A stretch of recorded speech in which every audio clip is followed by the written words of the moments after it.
Olá! Hoje a gente vai mergulhar num sistema de comunicação com o mundo espiritual que é, olha, fascinante e super detalhado. Tudo isso com base num texto importantíssimo do século XIX. Então, vamos lá, vamos entender isso melhor.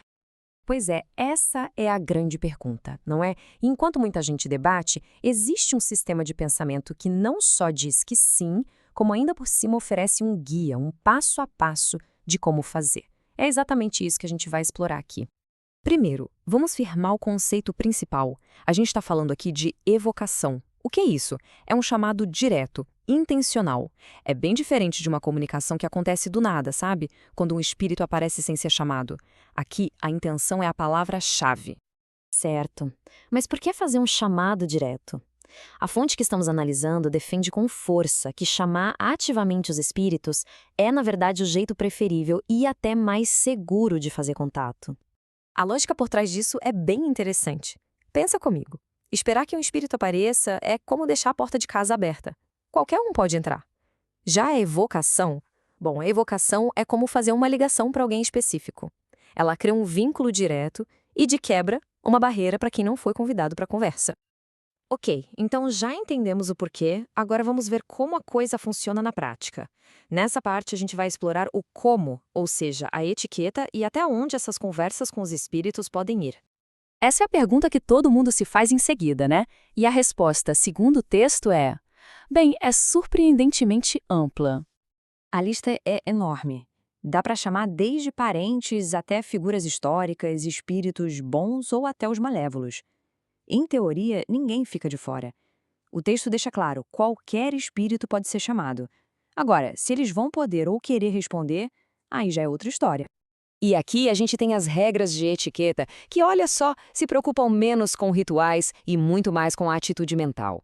O ponto central em cada um desses passos é que a abordagem tem que ser baseada em respeito, em boa vontade e, claro, numa intenção séria. Não adianta usar fórmulas prontas, decoradas. O que conta mesmo é a sinceridade. Claro, uma prática como essa não viria sem seus riscos. Agora, vamos dar uma olhada nos perigos que existem e, mais importante, no principal mecanismo de defesa que o texto descreve. Sim, com certeza existem. Mas a defesa não é bem o que a gente poderia imaginar. O texto tem uma visão muito clara de como lidar com interações com espíritos que, digamos, não são dos mais bem intencionados. E aqui está o ponto-chave da autodefesa espiritual nesse sistema.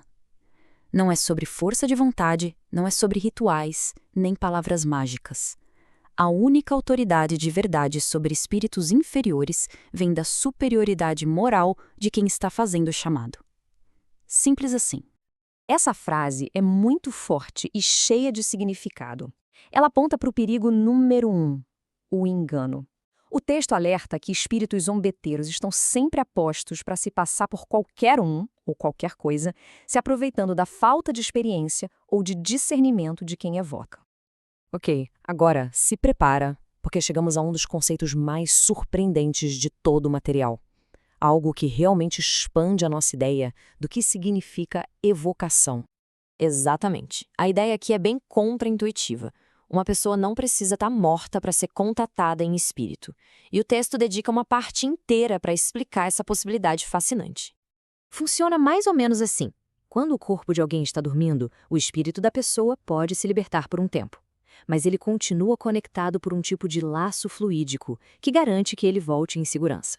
E se o corpo acordar ou correr algum perigo, o espírito volta na mesma hora. Olha que imagem fantástica para explicar o conceito.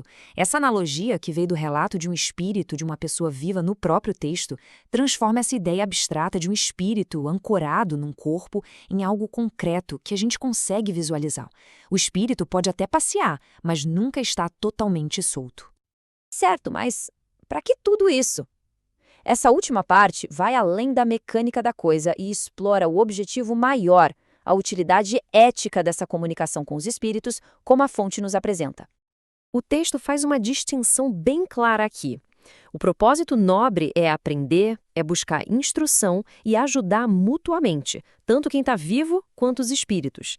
E deixa um aviso bem explícito contra usar isso para ganho pessoal, por pura curiosidade ou para ficar testando os espíritos. E aqui está o princípio ético fundamental de tudo.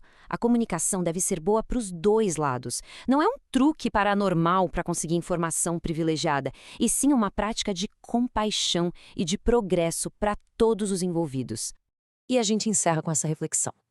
Se partimos da premissa de que essa comunicação é possível, o sistema que a gente explorou hoje nos obriga a pensar nas nossas intenções e nas nossas responsabilidades. A questão não é só se podemos fazer isso, mas por que e como faríamos. Fica aí algo para a gente pensar.